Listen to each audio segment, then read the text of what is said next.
everybody. It's Wednesday. It's 11 in the morning Eastern. It's 4 p.m. here in the UK. It's whatever it is, wherever you are in the world. It's time for The View from the Top. And we've got an amazing show for you today.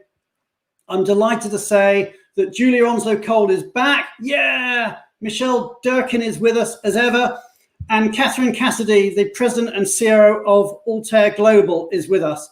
And we're going to have a fascinating discussion. I can see people coming into the studio already, so we're looking forward to hearing your comments. I think you all know how it works by now.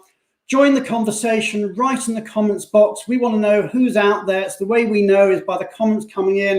And I can see them already coming in. I can see from Carmen in Connecticut, from Giovanna in Zurich, from we've got people from Gushan in London, from Denver, from Jacksonville, from welcome back, Julia, they're already saying. So people are coming in from all over the world. We've got a great show for you lined up today. And what I do want to do is just tell you a little bit about what we've got coming up over the next week or so. But let me tell you something, and you may not know this. In fact, I only just realized this myself the other day. It's our second birthday. Can you believe that? We have been running The View from the Top, either as the live cast or before that as a podcast for 2 years. So our very first broadcast was just over 2 years ago. I think it was on the 13th of September, 2 years ago. So we are celebrating. I must say, we've got some pretty exciting news we're going to share with you. But I'm not going to share with you now, or maybe it might be a couple of weeks away. I've been zipped up. I'm not allowed to say, but we're going to do something really special to celebrate the fact we've been going for 2 years. And you're going to love it when we announce it. But I'm not telling you yet. So that's just my little secret. So people are coming in. We're getting loads and loads. We've really got nearly 150 people online, which is amazing. So as I said, our special guest today is Kathryn Cassidy. Kathryn will be known to many of you. She's the president and she's the CEO of Altair Global, one of the largest global relocation management companies. Fascinating individual. She speaks 4 languages. She's worked in multiple countries. And an all-round great person. And we'll be having a real conversation with Kathryn in a while to understand a bit about her perspective of the industry, her career, what she's been up to and where she sees our industry going. And in particular, we're going to be talking about leadership during the times of the pandemic and how that has affected her as a leader of a major company in our industry. So we've got a great show lined up. But I've got a couple of other things to tell you about as well. First of all, directly after this show ends, so at 1/4 the hour, so at 1/4, well, wherever you are, 12 if you're Eastern, 5 if you're in the UK, 6 if you're in Europe. I could play this game all day, but you get the idea. 1/4 the hour after we finish, we've got a live demo on Benevo.com about what our product is. We're not going to we don't plug the Benevo technology directly during the show, but I always get emails from people saying to me, well, can you explain exactly what Benevo does? As I said, there's a live demo that you can see if you want to. And then also, let me tell you about what we've got lined up next week. I know we haven't even met Kathryn yet, and I'm already thinking a week ahead. But I'm delighted to say that our guest next week is Wes Okamura. Now, many of you will know Wes. Wes was previously the US lead for the People Advisory Services, or PAS practice of EY, Ernst & Young. There's an awful lot of initials in that, aren't there? But anyway, Wes has recently retired and is going to be joining us. And Wes pretty much dealt with every major client that EY have in the US at some form of management or direct level. He's based in Silicon Valley, so he's got a particular interest in what's going on in Silicon Valley, which, as we all know, is the heart of all new technology development. The sun clearly rises somewhere in Silicon Valley. And what Wes is going to be doing is Wes is going to be talking to us about his view of the future, what he's seen during practice, where he feels that we can integrate as a profession, and also maybe some of the cool stuff that's coming down the turnpike in Silicon Valley. So it's going to be great to get Wes on the show next week. But let's get back to talking about this week. We've got, as I said, a great show. And the aim of our show is ask us anything. If you've got any questions, join the conversation, write in the comments box and tell us any questions. You can ask us anything. The worst that will happen is we refuse to answer the question, but try us, ask us questions. Anyway, without further ado, and we've got so many people, we've got 200 people online now. So let me just bring our guests on. First of all, let me bring on Julia.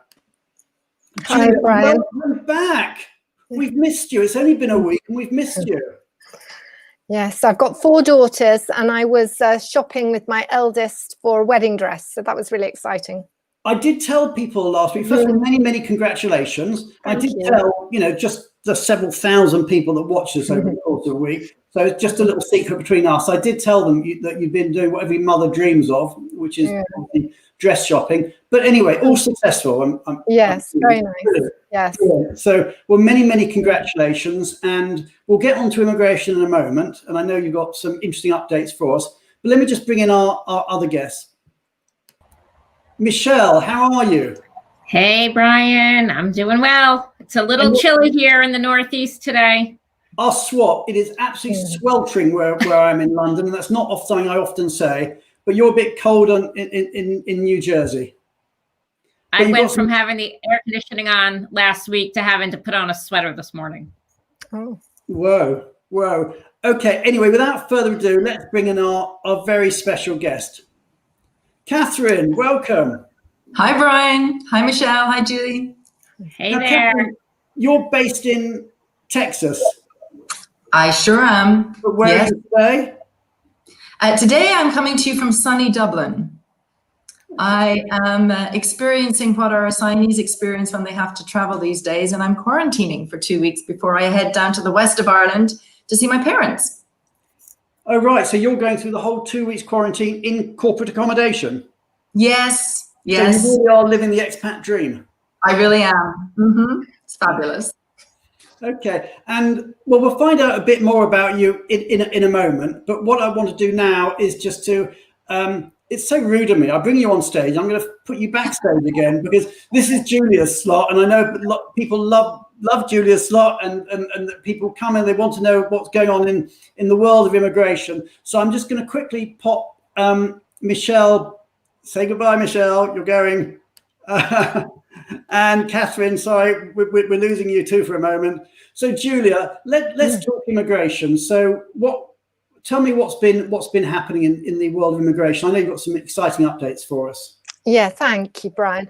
So I just wanted to start again with China. And I think we've been doing these shows for like 25 weeks. And it's always, I think, quite good to start with China because, you can really see what's happening with COVID in one of the, countries that were the first to be hit. And the good news is that the infection rates in China are really, really low. For example, on the 9th of September, the officially recorded number of new cases across the whole of China was just 7. 6 of those were in Shanghai. And of the listed nationalities, it seemed that most of the cases had come from people flying into China. But the daily reported cases running across the whole of China are 10 or less. And that's a really good thing. And when I speak to Becky, our partner in China, she says that, it's really nice because the restaurants are open, the kids are back at school and the cinemas are open. And the really big news that I wanted to highlight that is a very important piece of information for people who are traveling into China is that Beijing has now reopened its international flights, ending 5 months in lockdown. And that makes a really big difference. They've opened it to 8 destinations. That's Canada, Greece, Sweden, Cambodia, Thailand, Australia, Denmark, and Pakistan. But before that, everyone had to fly into Shanghai, quarantine for 14 days, and then take a train or a flight into Beijing. And because, Beijing's the capital and all the senior government leaders were there for 5 months, it has been locked down. But now you can take an international flight direct to Beijing from those places. Also, the other good thing is that a lot of the processes have become easier and easier. There's much more applications online. And in the last week, there is also now a concession that if you're holding a Hong Kong passport and you've come to stay and visit in China, you can actually extend that from within China. You don't have to leave. So all of that, I think, is really sort of positive news. And hopefully all of these things will eventually happen in the rest of the world. Now, one of the sort of trends that we're seeing, global trends, is really this protection of resident labour. And Scott Lieb, who's our head of knowledge management, is about to issue a new trends report across the globe. And the protection of resident labour is one of the big themes. And you will recall that last time I was we're seeing that around the world, aren't we? I mean, we are. Even within the States, we've seen a lot of sort of higher American sorts of yes coming through. So that's a big global trend you see coming. It's a big global trend, and we saw it in Singapore, which we reported on just before the bank holiday Monday. Which there's a real pressure on employers in Singapore, particularly those who are employing people in the financial services industry, to hire resident labour. And we believe that we will hear, and I've got it on very good authority, that there'll be some further announcements from other countries in Asia Pac. And the other thing I wanted to say, can you say which countries, or is that's under wraps? I could probably say Malaysia. I think Malaysia, yeah. But the other thing I want to say is I keep meaning to, if I get more time, to write an article about has the travel bubble burst, because I think that would be a good title for an article, because Singapore is still trying to make these travel bubble arrangements, but really in practice they're so difficult, because you have to have COVID testing before and after, you have to have a set itinerary, and so all of these things that you do really negates the benefit, which is just a smaller quarantine time. So, that's another trend is, these travel bubbles that we said were such a big thing really are not working. That's fascinating. So travel bubbles not working is the... Yes, travel bubbles have burst is, I think, my little plug. Okay, don't tell anybody else, I'll nick the title. The other thing I wanted to tell everyone is that there's an enormous furore going on in Australia about the practical implications of quarantine. So there's a highly publicised case over the last couple of weeks of a young woman who was working in Canberra, and her father was dying in Brisbane in Queensland. And she entered quarantine in a Queensland hotel and asked permission just to quickly say goodbye to her father. But permission was only approved 2 days after he died. And then she asked, could she go to the funeral? And the Queensland Chief Health Officer denied her permission to attend the funeral. And the thing that was really poignant about the case is there have been no recorded active cases for 2 months in Canberra. I think there have been a few, and there's a cluster up in Bateman's Bay, and the argument was, well, lots of people in Canberra have holiday homes up there. But there was a huge outcry, and very senior politicians got involved. And in the end, the young lady was said that she could go and see the body of her father, not attend the funeral, but see the body of her father in a funeral parlour, and she had to wear full protective gear and be accompanied. So, that's just heartbreaking, isn't it? Yeah, I mean, it's really heartbreaking. You think about the theory of it, and you forget those sort of very sort of, when you drill down the heartbreak that's coming out of this. Yes. And I think there was another case as well in Queensland of a father who's 39 who was dying of cancer in Brisbane, and he had 4 kids in New South Wales, and according to his sister he had to make a choice as to which child could see him. So I mean, obviously, these are newspaper reports, but I think it just really highlights the stress that goes with quarantine. Poor Kathryn's quarantining now, and I mean, it isn't a lot of fun. And I think that that's something that, one really needs to think very hard about when you're sending assignees away. And then I just wanted to stay on the quarantine theme, because the European Commission is really pushing for a uniform approach to imposing quarantine, and they want a standardized threshold across the entire bloc.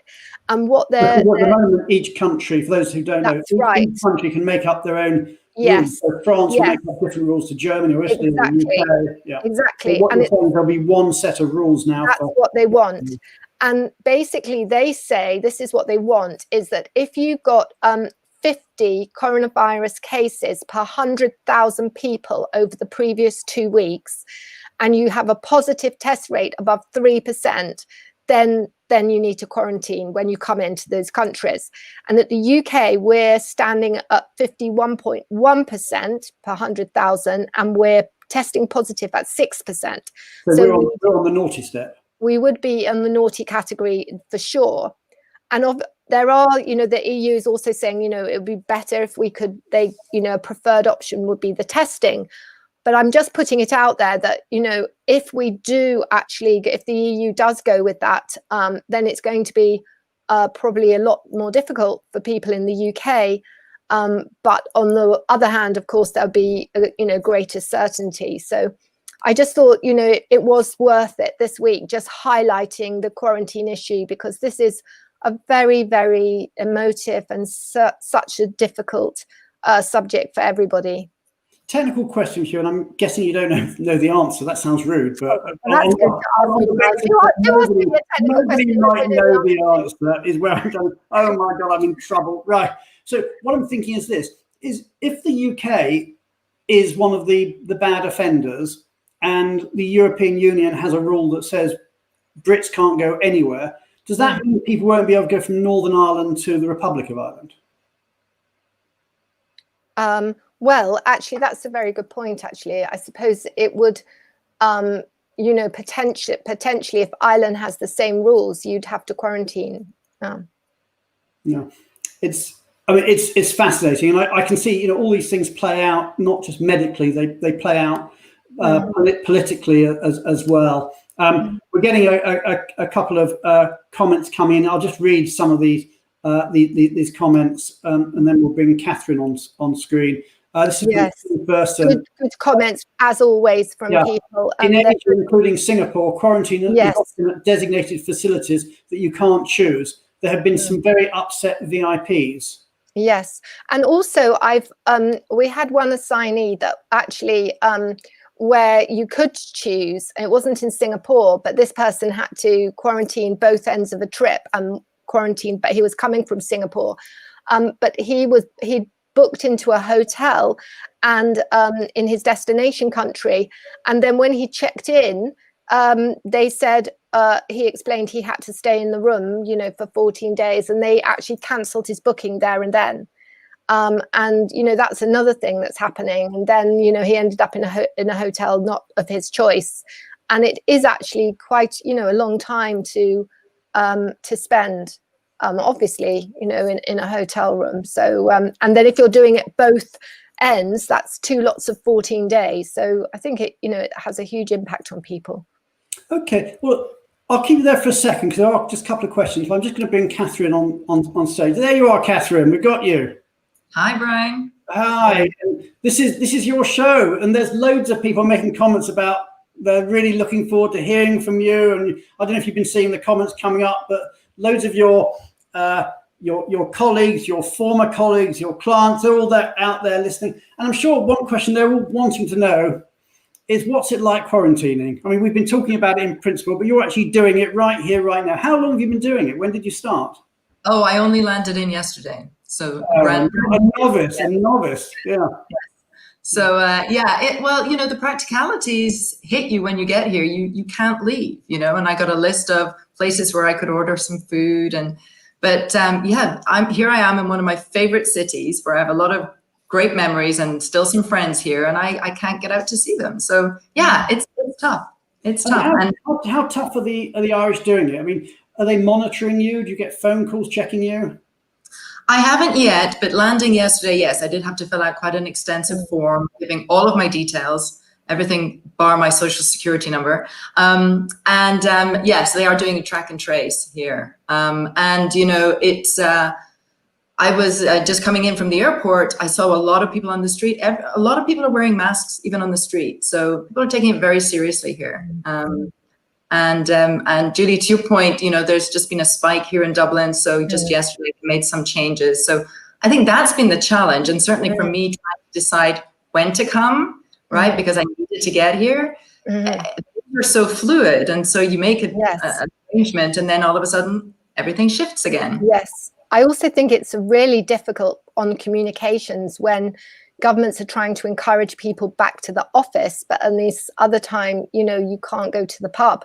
So, Right. you know, it's very challenging to try and keep the communications and to make people understand, you know, what's happening. Yes, I did get an earful from the taxi driver yesterday who was very upset that they weren't opening all the pubs here in Dublin just yet. And see, but you were in a taxi when you were meant to be quarantining. I mean, there's always that problem, isn't there? How do you get from the airport to your accommodation? I had a mask and I had a face shield. It was a very good look. And so did he. And he had a plastic thing. Yes, it was all straight. And Lysol wipes and everything. So yes. I was talking to somebody in New Zealand the other day, and the way it works there, which I thought was incredible, is that everyone's downloaded the app. And wherever you go, when you go into a shop or when you go into a bar or a restaurant, anything like that, there's always a QR code. And you use your phone, you scan the QR code, it knows immediately where you are. Any problems, you get an alert. Obviously, they're not in lockdown, but they're managed that way. Anyway, what I want to do now is to find out a bit about Kathryn and a bit about Altair. So I'm going to just say goodbye to you for a moment, Julia, and put you backstage. So as ever, good to have you on the show and speak to you soon. So Kathryn, right? It's just you and me, and 260 other people watching. There'll be a couple of thousand during a week. We tend to get about 5,000 people watching the show. So I've got fantastic hard questions for you. This is like a reunion. I'm just watching all the people that are coming in. So Isn't it's it like fun? Isn't it fun? Yeah. like when you go to your yeah. And there's loads of, for everybody that comments, there's probably about another 10 or 20 that are silently there. So if you're out there and you're one of the silent viewers or listeners, come on, be brave. Tell us who's there. We love to know who's there. Join the fun.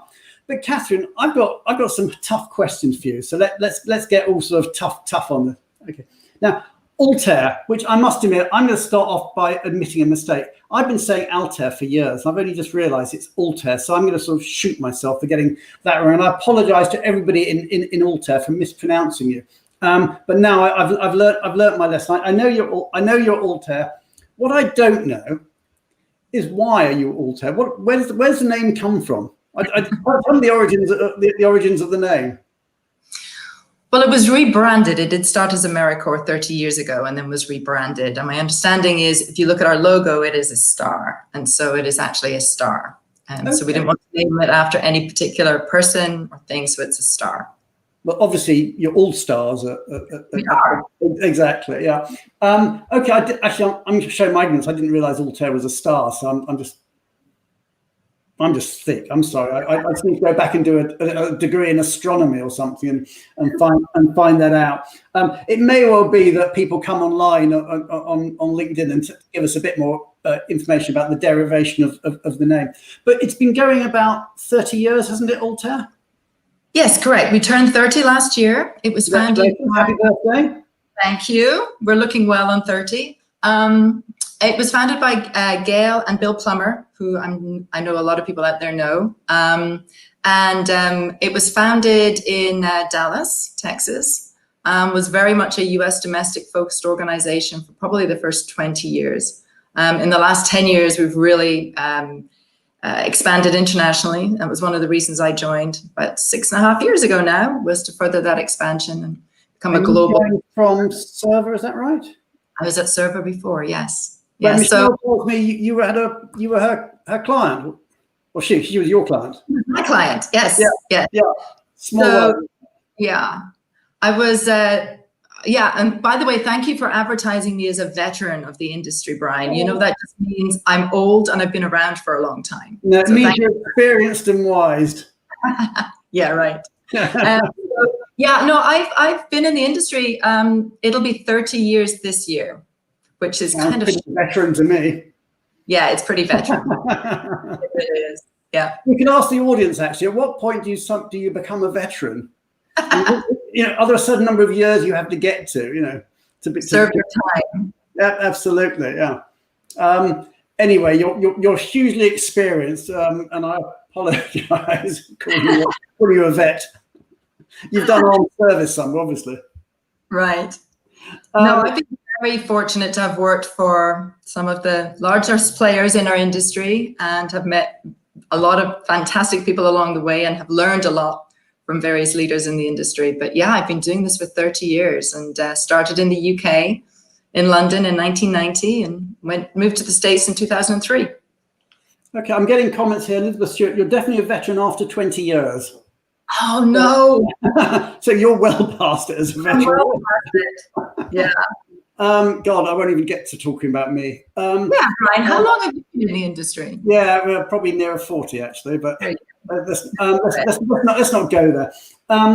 We've got a question actually, is what's Altair's strategy on diversifying their services to cope with COVID and beyond? I mean, let's get on. I shall come back to that in a moment, if you don't mind, Gushram, but that's a question we must remember to ask. What I want to do before we get on to that is I just want to find out a bit about what was your industry, because you're a British born, but you grew up and were educated in Dublin. Grew up in the west of Ireland, actually, County Mayo, and went to school in Dublin. Yeah, I call it How I Made It. Mm-hmm. Okay, so tell me your career route. So you grew up in the west of Ireland, and then you were at college or something, and you decided you wanted to be a relocation consultant? Oh, yeah. Exactly. Nobody ever. Yeah, like we all did. Yeah, no, I studied international business and languages. I specialized in marketing. I was much better at the business side than I was at the languages. And yes, technically I speak 4 languages, but I actually speak 2 reasonably well and the other 2 not so well. And I can misspell it. English and American. Yeah. English and American, yes, right. I was thinking the rest of the interview in Gaelic. Oh, shout cat galore. Exactly. Mm-hmm. Okay. Yeah. Google Translate when you need it. Right. Yes. I'm sure there's a few Irish folks on here. We get everywhere. Okay. So how did you get into relocation? Seriously? Sure. Well, when I graduated, I went immediately to London because in the mid-80s, there was a recession going on here in Ireland and there were no jobs. So I went to London and I actually had one proper job before I got into relocation. I worked as a business analyst at Dun & Bradstreet, which is kind of scary when I look back, assigning credit ratings to major corporations at the age of 22. They had a really good training scheme. But I actually got made redundant from that job and started to look for other jobs. This would have been, 1990. And found this job advertised, went along, interviewed, actually with Ian Payne, who I know many of you will know. And at Pricoa, the first go around. And I remember coming back and saying, oh my gosh, I have no idea what this is, but the people are great. And the office is in New Bond Street. So, I mean, that's how you made job decisions when you're 20, whatever. Yeah, exactly. Shopping and nice people. I got into it that way. I started my career as a relocation home sale consultant. And then how do you then get across the pond? How did you get to? It was New York you went to first, wasn't it? I did, yeah. So I worked for Cardis for a number of years in London. Loved that. It was early days. And if I look back on my career, some of the themes are when I've made a move, it's typically to build. I like to build, but build teams, build infrastructure, build businesses. So I was at Cardis early days, and then I was approached by Crown and joined them. And I was working with them, and that's when I moved to New York, which I loved. I was living in the middle of Manhattan, loved New York, traveled a ton. That's when I think I realized I traveled quite a bit when I was in Europe, but I think when I first got to New York, I realized just how quickly the US jump on planes. So traveling a ton, and of course headquarters was in Hong Kong at that time, so traveled the world. And then I joined Serva. I never meant to move around, it just kind of happened that way. I think it's good. I remember some management guru saying, treat yourself as a plant and you need to repot yourself every 10 years. I like that. Yes. Well, I've repotted about every 7 or 8 years. So yes. So I've got a question for you from Mark O'Reilly. Now, what I'd like to have, which sadly we can't get on LinkedIn, is a system of upvoting where if somebody asks a question, people can say, yeah, that's a really good question. But it seems to be happening here anyway, in the sense that Mark O'Reilly has asked a question, and I can see Jeremy Chandler's popped in saying, Mark O'Reilly, great question, which really directed my attention. So on the basis that 2 people want the question asked, I'm going to ask it of you. If I was running an RFP for relo services and associated assignment support, and associated assignments for. What would you say is the big difference from Altair's perspective compared to your competitors? Okay, so what is your USP? And it's all right, no competitors watching. You don't have to worry about that. No, none at all. None. Trust me on this. Right. Don't worry, there will be no state secrets given away. Right. Well, I will tell you, the last couple of years, we have really focused on switching our attention from being a great service company to being an experience management based company. And a lot of people in the industry are talking about managing the experience. And a lot of them are just simply using experience as a substitute for service. We've actually invested in the last 2.5 years, significant resources into both building out our infrastructure as well as our technology to support experience management. And I could talk about this for the rest of the session, but I won't. But in a nutshell, what it is we have developed a platform where we started with building out customer experience. And we very quickly realized we couldn't do that in isolation without also focusing on the client, supplier, and also our team member experience. Okay. So we have a platform that has got 4 pillars, and underlying that is operational excellence, technology, and innovation. And every initiative that we do, all of our business decisions are made really to improve the experience in one or more of those pillars. And in each pillar, we have a mechanism whereby it's all built on the voice of the customer concept, right? So the voice of the client, the voice of the customer, team member. So we have feedback loops in each of the pillars, and that really helps us build out our business and improve processes and technology, et cetera, et cetera. And it's all about the data.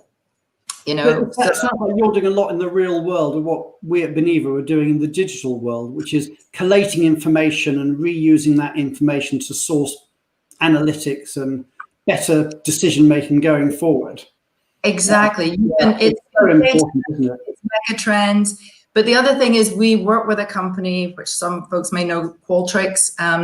When we started going into experience management, we did our own research. We went to a bunch of conferences, and we actually looked beyond the Relo industry and said, who are the brands that we admire as consumers of services? And what do they have in common? What's their secret sauce? And a lot of them were focusing on experience. And when we got into this research, we discovered that, you know, it's all about gathering the sentiment, gathering the feelings, right? And then you marry the sentiment with the operational data, so the X and the O data, and you have a much better picture. And if you think about what's happened in the last 6 months, this has been invaluable for us to be able to collect sentiment and real emotion around what people are going through as they've been going through the pandemic and going through COVID. So I would say, long answer to the question, Mark, sorry, but it really is our focus on this experience management, you know, and understanding the feelings and what people need, because everybody wants a highly customized experience today, right? Absolutely. Yeah. Everybody. Okay, well, let's just go back a little bit. I mean, that was absolutely fascinating. And I love the phrase. I know you talk about experience management. I think that's great. And I know it's all over your website and in your collateral, and, you know, and good on you, because I'm really right, you know, in agreement on that. But let's just go back a little bit about what happened. And I mean, COVID sort of hit in whenever it was, sort of March time, wasn't it? That it sort of started really hitting. How did it first? Tell me about how it was for Altair and for your clients. You know, when did you first start seeing it happen, and how did you sort of deal with it when it came on? I mean, there must have been some fairly, you know, long, hard nights of thinking and tough decisions being made. And sure. You know, I've heard people refer to it as the 2 Fs, fear and furlough. But how did COVID impact you in those early days?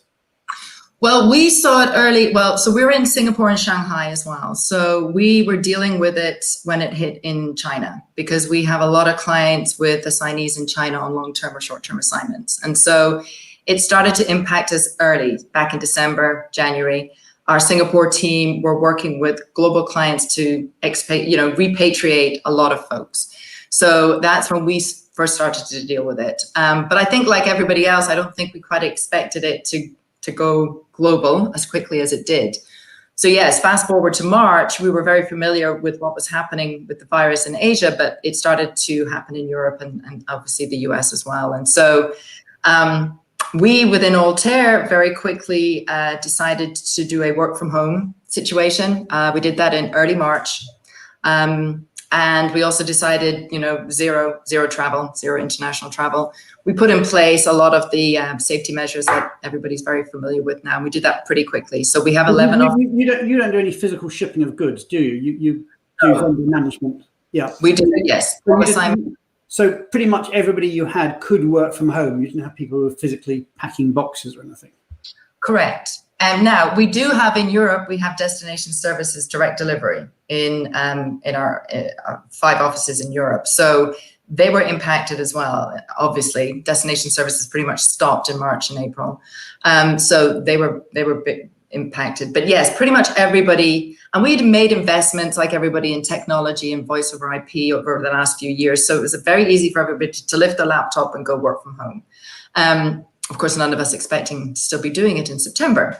And then we were also very quickly working with clients because back to the notion of data, right? Everybody immediately needed very real-time information on where every single assignee and transferee was in their move and what they were about to do about that. So a lot of reporting, client services, working with a lot of clients around, business decisions on when to, have people stay, bring them back. So we were very quickly involved in making some very important decisions alongside the mobility teams that we work with in each of our clients. So very, very quick impact. And then on the flip side, we had a global supply chain. And they were, again, back to this notion of very shifting environment. So a lot of variability. So we have an amazing supplier partnership team within Altair who are managing the global suppliers, and we have very good, strong relationship with suppliers. And thank goodness, because they were our eyes and ears on the ground. And you must have hundreds of suppliers around the world? Thousands, yeah. Thousands, yeah. We operate right now in about 111 different countries from our 11 hubs.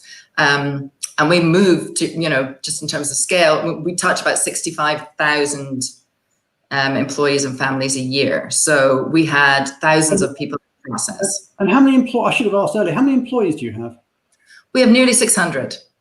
Okay, so of those 600, was everybody working from home then? Everybody was working from home, yes. Yeah. Shanghai were going into the office because they could at this point in March. They were allowed, but only on a rotational basis, and because they have to print out those Fabios. And, you actually have to get that piece of paper. So they weren't able to be entirely digital, but yes, everywhere else was virtual. And what about now? How many are still working from home? So now we have a voluntary work from home situation until the end of this year.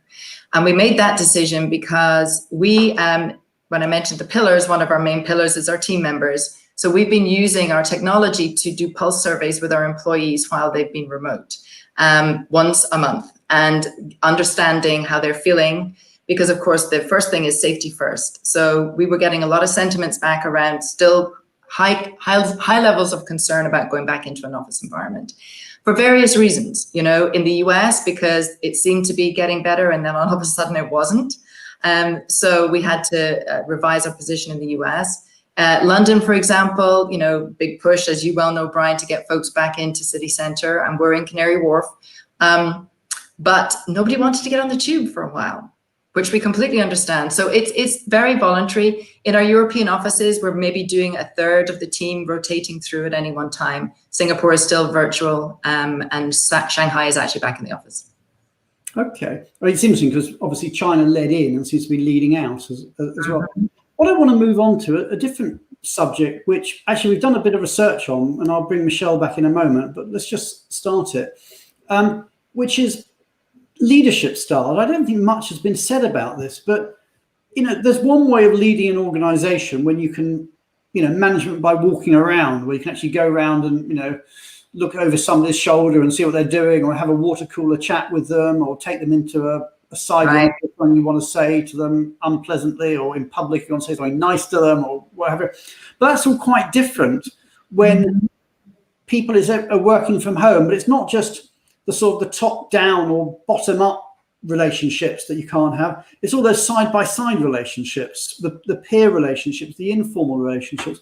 So how would you say that you've adapted your leadership style during COVID? How has it made you change your leadership style? So one of the things about Altair is we have a very strong culture, and a lot of people are really good friends in our offices. You know, there's a lot of tenured people at Altair. So the first thing we were concerned about was, you know, how do you keep a culture when you go virtual? You know, and to your point, Brian, when you don't have those sidebar conversations, you're not seeing people, you're not with them, you're not going out after work, you're not having all of the social aspects of work. So a couple of things that we did off the bat. One was we made sure that everybody had access to Zoom, Blue Jeans, or some form of video conferencing. And we said day one, we wanted all of managers to make sure that, you know, we started with daily huddles on a virtual platform like this, because we understood it was important to be able to see and read and understand body language when we went virtual. And so that has continued from a day-to-day management perspective. From a leadership perspective, we also had to go virtual. And I would say on a personal level, one of the things that I've changed or tried to get better at is to try and lead with empathy. So rather than just getting on the Blue Jeans and going straight to the business conversation, because you know what, I'm back to back and we need to get to it, is stopping, asking how people are doing, how are they feeling, you know, not underestimating the anxiety, not underestimating what people are dealing with in their home situation. I mean, folks with kids, you know, that working at home with your partner or spouse and 2 or 3 kids trying to homeschool on virtual, I just don't know how people are doing it. So trying to kind of have some understanding and sympathy for that. And so I think we've really tried to lead with empathy, you know, and hence the reason for pulsing our employees. And these are not business questions. These are questions around how they're feeling. Yeah, I mean, I've been seeing a lot of that. I mean, I was on a business call today, and the person I was speaking to had his young baby on his lap as we were chatting, because he was obviously in charge of baby at that particular moment, and baby was crying. And yeah, but you know, you're getting that. You're seeing, in a way, you're learning much more about people, even just with a video chat. You know, you see into their houses, and you see that. So there's a lot of that coming, which maybe is a bit of a positive as you get to know people a bit better. But also you're finding out, I don't know, about their lives. One of the other things that struck me is that, you know, a lot of people are saying how much they're enjoying working from home, especially senior executives are saying that. I won't use the word veteran because I'll get in trouble, although someone did say you're seasoned, I think is the phrase. Oh, I like that. But a lot of the people who are working from home are actually very junior employees who maybe don't have maybe in shared accommodation, they may not have a separate room where they can go and work from. So, you know, it's a completely different experience for someone who doesn't have the accommodation that maybe a more senior person has got through words of hard work. Exactly right, Brian. The practical, and a lot of this came back in our surveys from people as well, to the point where we actually then, you know, so when we were getting this feedback, we were able to adjust our own policies and procedures. So, you know, we allowed people to buy equipment from home that we reimbursed, because you're right. Once we got into month 3 and 4, people are like, hey, I don't have a good chair, you know? So we you know, really helped people set up their work from home environment. But, you know, back to something earlier you said about leadership and the changes. One of the other things that we've tried to do is we're a pretty direct group in the leadership team at Altair. We're pretty open, but we've had a real need to be very open, very transparent with folks about what's going on within the company, and also express our opinions about what's happening, you know, within the world at large. Because a lot of people, with all of the misinformation that's out there and a lot of the uncertainty, and, you know, you've got COVID, and then you throw on top of it the political situation and what's happening around the world in various countries, and just the degree of uncertainty is causing high levels of anxiety. And one of the things I've seen, and I'd be interested in other people's perspective on this, is a lot of times the employee base is looking for some certainty and stability from their employers. This social construct that we call a company, you know, that's where they're getting their sense of stability. And so we've tried to be very, lots of communication, lots and lots, more than we've ever done. But a lot of it very open, direct, and honest conversation about where we're going as a company, to provide some sense of stability. for folks, because that has been the underlying theme month over month. And we've done some research on sort of important leadership lessons. I'm going to bring Michelle on in a second, but actually one question I just want to take, which has just come up from Steve Burson, who I don't know if you know Steve, but big shout out to Steve. How does Altair train people under work from home protocols? And it's one of the things that we are struggling with. That is a big problem. Onboarding new people and training, right, in virtual is a challenge for sure. We had set up for the old guys, for the vets. For the vets, yeah, because we like to think we know it all until our computers don't work, right? Absolutely. Then you need a the young people. We went to a lot of online training a couple of years ago, so we have a really good library of online training. But we have been also conducting one-on-one onboarding and training sessions on virtual platforms like this. But yes, that is tough. The other thing that tool we've deployed is we had in place maybe 3 years ago Workplace, which is a Facebook product, which is like social, but it's a closed social community for our organization. And we use that a lot for sending out business updates, but it's really taken over as a social connector for people. And so we put a lot of stuff on Workplace as well to share with people, great articles that we've read, stuff from the Harvard Business Review. So we're doing a lot of knowledge sharing on that platform as well. Okay, let me bring Michelle online, because I know we've got a little bit of polling that we did. And I think, Michelle, we asked a question about leadership lessons, didn't we? Yeah, we sure did. We asked the question, what is the most important leadership lesson you've learned during the pandemic? And before you answer, Kathryn, be curious to hear, we've got, over 200, close to 250 people out there. If they want to chime in. And again, the question is, what is the most important leadership lesson you've learned during the pandemic? So love for our audience to type in their answers. Mm-hmm. And when we did the poll, we gave a couple of choices, but I won't put those choices out. Let's just keep this open at the moment. Okay. So, yeah, and then we'll give you the choices we put out there. I like that approach. Yeah, but when you do a LinkedIn poll, you can only have 3 or 4 options. So and you can only put about 30 characters in the answer, so it's always a bit tricky. But anyway, from your point of view, and we'll ask the audience as well, what's the most important leadership lesson you've learned during the pandemic? Me, I think, like I was saying earlier, I think for me, it has been the necessity to be authentic. And I know that's a way overused word these days. It's everywhere, but it's actually one of our values here at Altair is to be authentic. For us, that has meant just being open, direct, honest, approachable, making sure that even though we're all virtual, that people can still talk to us at any time. Because you're right, in the absence of the old walking around and connecting with people, I used to travel every week, and I'd be in our offices around the world all the time.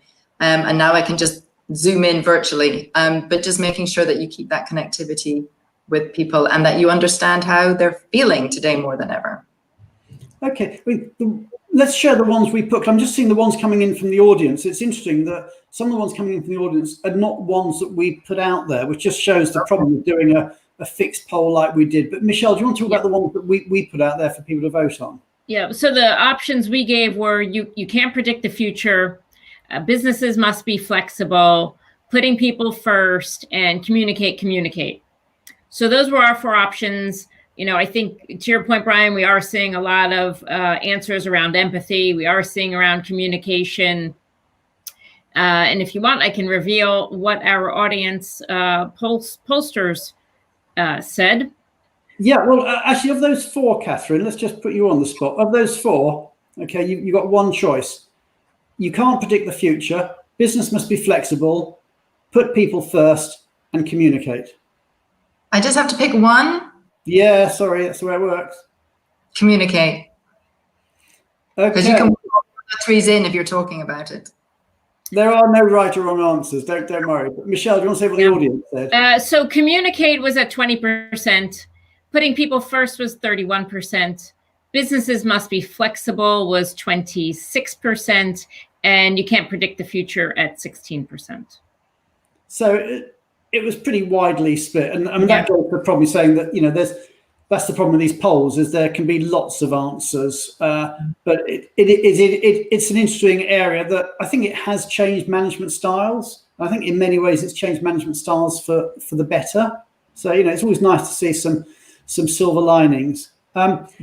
We did actually another bit of research as well, and maybe we'll sort of go straight into that, maybe, Michelle. Sure. You want to go to the one about talking about working from home? No, actually, we get onto that. Actually, that's a good point. I was thinking about the one about keeping awake at night. Sure. Okay. So, you want to say what keeps you up at night? That's one. Yeah. Well, that's what we're going to ask you, Kathryn. Actually, we're going to put you on the spot with that.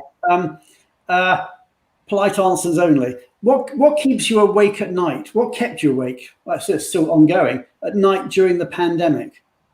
What are the things that, and we actually, do you want to talk through the answers, Michelle, the options we gave? Yeah, the options that we gave were employee engagement, business development, and financial impact.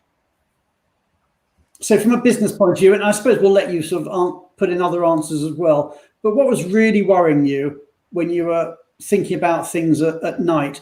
How you engage with your employees, how you develop your business, or the bottom line financial impact of the crisis? Yeah, all three, and I think what is keeping me awake right now is the fact that we're not through this. In the beginning, I think there was a big adjustment in the market. We saw a lot of clients really pull back on volume, and then that started to come back. But the longer this goes on, the more uncertainty there is, the more concerned we all have to be around the financial impact to our own businesses and our supply chain, and of course our clients. So employee engagement is always important. Keeping talent is imperative right now. But I would say that everybody who's running a business, the financial impacts of what's happening and the recession that we all find ourselves in, that keeps us all awake at night because of the long-term effects. I think we can deal with engagement today, and we are doing that. But the uncertainty, and of course, dare I say it, with the election coming up in the US, and what may be a somewhat chaotic situation after that, if that drags on for too long, then that just adds fuel to the fire in terms of uncertainty and what will happen in the money markets. Mm-hmm. So you're saying what keeps you awake at night? Uncertainty is your... Just this dragging on, yes. I mean, honestly, I think once we get a vaccine and once that it gets deployed and adopted and we're back into whatever our new normal may be, and it will be different to the way it was before, but I think we're still in this level of uncertainty because we're not seeing the numbers go down the way I think we had all hoped. And every time there's a resurgence, and it's happening in Europe and it's happening a little in the US with going back to school and colleges, until we found a way of managing this virus, the uncertainty, I think we'll continue to see that affect all businesses. You asked, our client base has been affected to varying degrees, and most companies like Altair, we're across business sectors. So we have some clients that are still hiring at great levels, moving a ton of people, and we've got other clients who may be in manufacturing or reliant on a global supply chain that has dried up that are not moving people, and everything in between. So the variability is concerning. Are you seeing, as a matter of interest, in your business, I don't know how much of your business is domestic compared to international, but are you seeing, holding up a lot better for the domestic moves? No, and the work from home is really impacting domestic moves. From this, we did a pulse survey with our customers or our transferees, and the number one concern that came back domestically was work from home. And in that, they were not willing, their job was in the new location, but they weren't willing to go there because they said, why would I leave my home and my family and my friends today to go and work from a home when that office isn't open? And so the longer that companies are having a work from home as an option, the more that is impacting more domestically than internationally. Mm. Okay, well, what we'll do now is let's reveal the answers, Michelle, and then maybe we'll go into our third poll as well. So the question was, what keeps you awake at night? The way we asked the question of the audience was, what keeps CEOs and presidents awake at night during the pandemic? So their options were employee engagement, business development, financial impact. So it was employee engagement at 7%, business development at 29%, and financial impact at 64%. Okay. So that was what our respondents thought might be keeping presidents and CEOs awake at night. Mm-hmm. Which is understandable, I suppose, because if your business is at risk of collapse because of loss of business, employee engagement is an issue, but ultimately it's whatever you can do to steady the ship. And these are, and have been so much dramatic times. Unfortunately, I think people have adjusted to this new normal. And we haven't got long left, but there is a big subject that I would like to get onto. Is I've called it "What is the new normal for Altair?" But actually, I think probably it's what is the new normal, not just for Altair, but for every RMC out there. What do you see the future looking like? And I don't mean the rest of this year, when we do have the uncertainty, but what do we think 21 is going to be like, or 22? Well, I think there will be some things that we've learned during this time that will keep.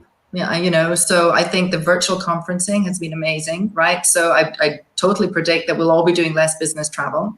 There's still going to be a need for face-to-face, and it's always important. But I don't think we'll be flying teams around the world the way we used to. Same within our client base. I do think that work from home will stay in some semblance. For most companies. I don't believe that 100% working from home is necessarily healthy for an organization, because I go back to culture. I think it's very difficult to keep culture or to create culture in a 100% virtual environment. I don't think you can innovate and collaborate as effectively in that environment. Not that you can't do it, but I'm saying I don't think it's as effective. But I think more importantly, in order for us to develop and evolve as organizations, we have to ensure that we're bringing up the talent within the management ranks. And how do you learn good management if it's all virtual? Who are you learning from, and what are you learning through this medium? I still can't see how we do that. And so bringing up that talent's important. But so I do think we'll continue to work from home in some way, shape, or form, but not 100%. And I think we will certainly, our business will survive, 100% sure of that. We have a great balance sheet, good liquidity, great partners, great clients, great employees. But it's going to look different. I think there'll be less volume, right? I think it'll look like the volume after the last Great Depression. We are going to be in a recession for some time, and so volume will probably be down for a lot of our clients. But we're still winning new business. That activity is still continuing. And I firmly believe that the fundamentals around mobility will all still be there. A lot of people are like, is working from home and the pandemic going to kill mobility? No, I do not believe it is. Sadly, we're beginning to run out of time. But one of the things that I've been thinking about is that at the moment, a lot of companies, and I think you talked about it, are having working from home voluntarily. I wonder whether actually what we're going to find is there's going to be a little bit less flexibility, because you need people in work, but probably I think businesses will end up taking less office space because they realize they don't need everybody in work all the time.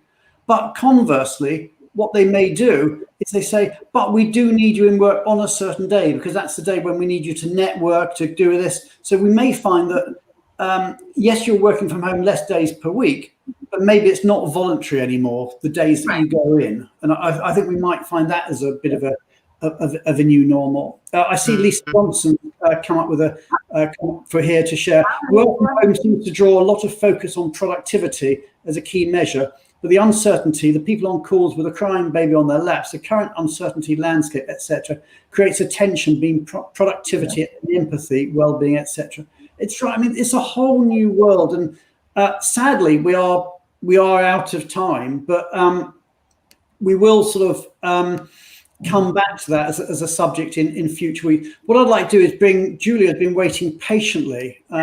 Where are you, Julia? I hope you enjoyed that backstage. I did. I really enjoyed it. Yes. No. I'm sitting in my husband's office because he has a different Wi-Fi supplier, and it seems to be working, whereas mine isn't today. So it's quite nice for a change sitting in here. I can see a different backdrop. We haven't got the same artwork we sometimes see. Yeah. Yes. So anyway, what I just want to do is thank you, Kathryn, thank Michelle, thank Julia in particular thank the audience. We've had a huge amount of audience engagement today, which has been great. As I said to everybody, we're doing a live demo, if anybody's interested, in the Benevo platform on our website in 15 minutes time at 1:15. And we're back next week with Wes Okamura from, well, recently retired from EY, who's been giving us a Silicon Valley perspective on global mobility, which I think will be another fascinating show. So thank you to everybody in the audience, and thank you to Michelle and Julia, and especially to our special guest, Kathryn. Thank you, everybody. Thank you. Thank you. Thank you. Bye-bye.